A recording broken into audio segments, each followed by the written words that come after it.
আসসালামু আলাইকুম। আশা করছি সবাই ভালো আছেন, আমিও ভালো আছি। আজকে আপনাদেরকে দেখাবো যে গাভীটার, সেটা হচ্ছে আমার মায়ের হাতের গাভী।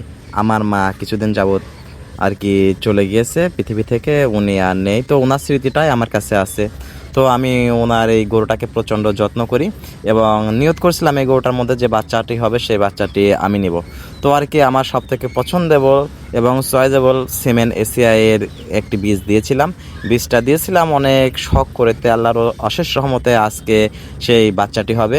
তো আজকে আমি আমার গ্রামের বাড়ি চলে আসছে বাচ্চা ডেলিভারি করার জন্য। তো যখন ডেলিভারি করছিলাম তখন গরুটা খুব ছটফট করছিল। তখন আর কি আমি গরুটার পায়ের সঙ্গে দড়ি বেঁধে নিলাম। নরম দড়ি বেঁধে নিলে বাচ্চাদের ডেলিভারি করা অনেক সুবিধা হয়।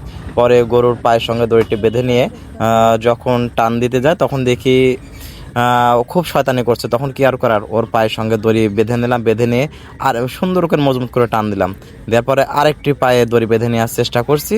তো আমি দড়ি বেঁধে, দুইটা পায়ে দড়ি বেঁধে দিলাম। দড়ি বেঁধে দিয়ে এবার আস্তে আস্তে করে টান দেওয়ার চেষ্টা করছি, কিন্তু গরুর বাছুরটি খুবই শয়তান, যার জন্য আর কি ডেলিভারি করতে কষ্ট হচ্ছিল। পরে আমি ভিতরে হাত দিয়ে আবার ওর মাথাটা ঘোরানোর চেষ্টা করছিলাম। তো ভিতরে হাত দিয়ে মাথাটা পজিশন করার চেষ্টা করলাম। মাথাটা পজিশন যখন হচ্ছিল না তখন দুইটা পা আবার ধাক্কা দিয়ে ভিতরে ঢোকায় দিলাম। দুইটা পা ভিতরে ঢোকায় দেওয়ার পরে দেখছি ওর মাথা কি পজিশনে আছে। তো মাথাটা সুন্দর করে ডেলিভারি করে নিলাম। গরু শয়তানি করছিল, ওই জন্য শুয়ে পড়ছে। তারপরে আর কি গরুর দুইটা পায়ে তো দড়ি বাঁধা ছিল। এরপর আমার বাবাকে বললাম, বাবা টান দেন। আল্লাহর অশেষ রহমতে গরুটার বাচ্চা হয়ে গেল, আলহামদুলিল্লাহ। সকলে অবশ্যই ভিডিওটিতে লাইক কমেন্ট শেয়ার করার পাশে থাকবেন। ধন্যবাদ সবাইকে। আসসালামু আলাইকুম রহমতুল্লাহ।